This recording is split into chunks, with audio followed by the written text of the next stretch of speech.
Uno es la que hace referencia al experimento, que es qué hace un superconductor, y la otra que sería la que hace referencia a la teoría, que es cómo lo hace. Y vamos a intentar responder a las dos preguntas. La respuesta a la primera pregunta es que un superconductor es un material que por debajo de una cierta temperatura crítica, cuando la temperatura es menor a esta temperatura crítica, presenta ciertas propiedades especiales. Las dos más prominentes, que se descubrieron en 1911 y 1933, son que la resistencia eléctrica se hace cero y que el campo magnético interno se hace cero. Y ahora vamos a explicar un poco más qué significa eso.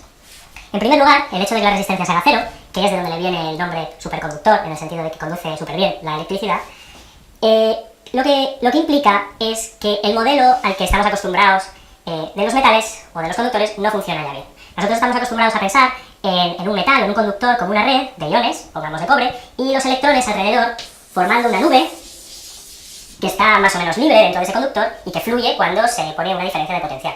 Lo que pasa es que a los electrones, al intentar fluir por el metal, pues de vez en cuando se chocan con los iones, pierden energía, cambian su dirección y de esta manera se genera lo que nosotros llamamos resistencia.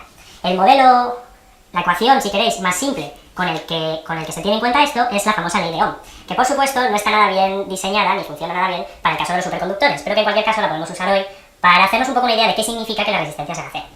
La ley de Ohm, que nos dice que el potencial dividido entre la resistencia nos da la intensidad, si pusiéramos así a lo loco la resistencia aquí cero, daría la sensación de que la intensidad se hace infinita, lo cual es imposible, porque el número de electrones en el material es finito. Entonces, otra manera de pensar en esto, que es un poco más adecuada, es la siguiente. Si escribimos la ley de Ohm así, y ahora sustituimos la resistencia por cero, y además ponemos el potencial igual a cero, nos queda esta ecuación, 0 igual a 0 por i, lo que significa que de alguna manera a cero potencial y puede ser finito, ya que cualquier número por cero es cero. Esto se acerca más a uno de los efectos que en efecto se realizan en los superconductores, que es que en un superconductor, imaginemos que esto es un superconductor, por debajo de la temperatura crítica, la intensidad se mantiene en el tiempo, o sea, no se pierde energía. Si se induce, y se ha hecho experimentalmente, una corriente en uno de estos cuerpos, esa corriente se mantiene sin perder energía. Y el experimento más largo que lleva funcionando con uno de estos sistemas lleva más de 20 años y la intensidad sigue ahí, no se disipa. O sea que de alguna manera estos electrones encuentran una manera de moverse por la red sin chocar con los iones. El segundo efecto, también muy famoso y de hecho el más característico de los superconductores, es el conocido efecto Meissner. Con el efecto Meissner lo que nos dice es que, pongamos que esta esfera es una esfera de un superconductor y que tenemos un campo magnético, si ahora bajamos la temperatura por debajo de la temperatura crítica, de tal manera que el material se comporta como un superconductor, este material repele el campo magnético. Las líneas de campo casi no pueden penetrar en el material y se ven obligadas a ir por fuera. Esto da lugar a efectos que conocéis, como estas imágenes de cosas flotando, de imanes flotando, o por ejemplo los famosos trenes levitantes de Japón. Por supuesto, esto al material le cuesta una cierta energía repeler el campo magnético, y por lo tanto llega un punto en el que no lo puede hacer. Eso quiere decir que existe un campo magnético crítico. Y si el campo magnético es mayor al campo magnético crítico, entonces el superconductor, a pesar de estar a la temperatura por debajo de la temperatura crítica, deja pasar el campo magnético y se deja de comportar como un superconductor. O sea que hay otra transición de fase también que viene dada por el campo magnético que se aplica sobre el material. Estos son, como he dicho antes, los efectos más prominentes, y ahora vamos a hablar de qué nos dice la teoría de cómo a nivel microscópico la materia se organiza para dar lugar a esto. La teoría que finalmente explicó esto es la famosa teoría BCS, que lo que nos dice es que la cuestión fundamental es que se forman, por debajo de la temperatura crítica, unos nuevos entidades que se llaman pares de Cooper. ¿Qué son los pares de Cooper? Bueno, por debajo de la temperatura crítica se puede demostrar que los electrones se juntan, no es que se junten en el espacio, sino que de alguna manera forman unas parejas que se comunican y que se mantienen en cierto sentido en contacto, y que se comportan en cierto sentido como bosones y que presentan unas propiedades distintas a las que tenían cuando iban por libre. Vamos a primero decir cómo es posible que esto ocurra y luego cómo esto da lugar a ese comportamiento especial. Por un lado, podemos preguntarnos cómo es posible que los electrones se mantengan así más o menos juntos o coordinados cuando nosotros sabemos que la fuerza entre electrones, ya que estos tienen carga negativa, es una fuerza repulsiva, mediada por las interacciones electromagnéticas, o sea, por los fotones. La respuesta es que, en efecto, hay otra fuerza que resulta atractiva, que viene mediada por los fonones.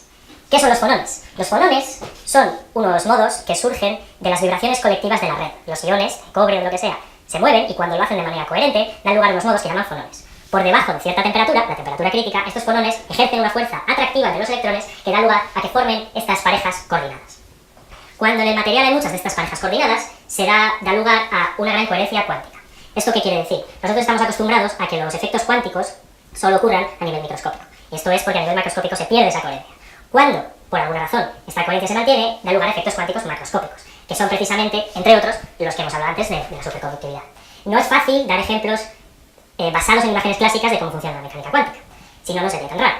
Pero el hecho es que desde la teoría BCS se puede recuperar la famosa ecuación de London. La ecuación de London, que fue creada, si queréis, o escrita mucho antes que esta, es una ecuación fenomenológica desde la que se puede derivar tanto esto, el hecho de que conduzca perfectamente a la electricidad, como el efecto Mason. Solo tenéis que coger la derivada con el tiempo o el rotacional de esta ecuación y llegaréis a ecuaciones que describen estos dos efectos. Lo que se puede demostrar desde la teoría del CS es que uno llega a la ecuación de London, o dicho de otra manera, uno explica microscópicamente de dónde surge la ecuación de London. Esto nos puede dejar un poco fríos, porque es lo mismo que decir que funciona y ya está. Entonces, para dar un poco más de intuición, vamos a dar un ejemplo en otro tipo de sistemas que es análogo a lo que pasa en el caso del superconductor. Uno de estos efectos cuánticos macroscópicos es una cosa que a veces la gente llama rigidez, que viene a decir que estas parejitas de pares de Cooper, o sea, los pares de Cooper, se comunican entre ellos, entre parejas, de manera muy coherente y forman como un grupo de partículas, si queréis, que están todos de acuerdo. De tal manera que convencer a uno en concreto de que haga una cosa es muy difícil. Esto también tiene mucho que ver con la generación de un gap. ¿Qué significa un gap? Un gap es un salto en energía. Nosotros conocemos otro sistema también, mucho más normal, o sea, mucho más común, que es en el que hay un gap, en cierto sentido, que es el átomo. Vosotros sabéis que en el átomo los electrones, esto sería el núcleo, esto sería el electrón, están formando orbitales. Estos orbitales, que tienen diferentes energías, están separados por un salto en energías. Y el proceso que nos lleva de un este a otro requiere una energía igual o mayor a este salto de energía. ¿Qué quiere decir? Que si nos viene por aquí, pongamos un fotón, con una energía que es menor al salto de energía requerido, no ocurre nada. El fotón sigue volando y el electrón se queda como está. Si el fotón que llega tiene una energía suficientemente grande, mayor a delta D, entonces el electrón puede absorberlo y pasar al siguiente estado. Y el fotón seguirá con mucha menos energía de la que tenía. Concretamente, menos delta D.